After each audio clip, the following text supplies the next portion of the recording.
আলী রাদিয়াল্লাহু তাআলা আনহু বর্ণনা করেন, আল্লাহর হাবিব সাল্লাল্লাহু আলাইহি ওয়াসাল্লাম একবার নামাজ পড়তেছেন, নামাজে তিনি সিজদারত অবস্থায়, ইন দ্য মিন টাইম লাদাগাতহুল আকরা, একটা বিচ্ছু রাসূল সাল্লাল্লাহু আলাইহি ওয়াসাল্লামের আঙ্গুলে কামড় দিল। বিচ্ছুর কামড় খাইছেন? হ্যাঁ, কেমন লাগে? খুব আরাম লাগে? হ্যাঁ, খুব যন্ত্রণা হয়, অনেক যন্ত্রণা হয়। রাসূল সাল্লাল্লাহু আলাইহি ওয়াসাল্লামকে যখন কামড় দিল নামাজের অবস্থায়, রাসূল সাল্লাল্লাহু আলাইহি ওয়াসাল্লাম খুব যন্ত্রণা পেলেন, ব্যথা পেলেন।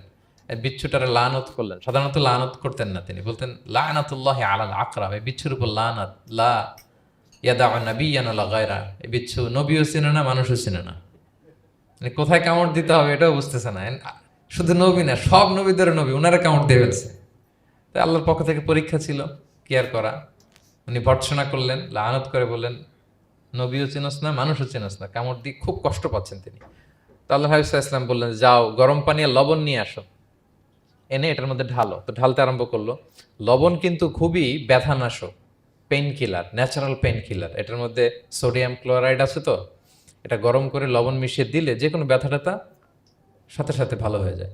রাসূল ইসলাম বললেন ঢালো। ঢালতেছে, রাসূল ইসলাম পড়তেছেন কুল হুয়াল্লাহু আহাদ আল্লাহুস সামাদ লাম ইয়ালিদ ওয়া লাম ইউলাদ ওয়া লাম ইয়াকুল লাহু কুফুয়ান আহাদ বলে ফু দিচ্ছেন আর ঢালতেছে। ঢালাও শেষ, আঙ্গুলের ব্যথাও শেষ। তাহলে রাসূল সাল্লাল্লাহু আলাইহি ওয়াসাল্লামের একটা চিকিৎসা পদ্ধতি আপনারা জানলেন, তিব্বে নাবাবী, যে সাপ বিচ্ছু কিছু ধ্বংসন করলে ওখানে কুসুম ওয়ার্ম ওয়াটার, লবণ দিয়ে ওয়ার্ম ওয়াটার করে সেখানে ঢালতে হবে। আর কোন সূরা পড়তে হবে? কুল হুয়াল্লাহু আহাদ আল্লাহুস সামাদ লাম ইয়ালিদ ওয়া লাম ইউলাদ ওয়া লাম ইয়াকুল লাহু কুফুয়ান আহাদ।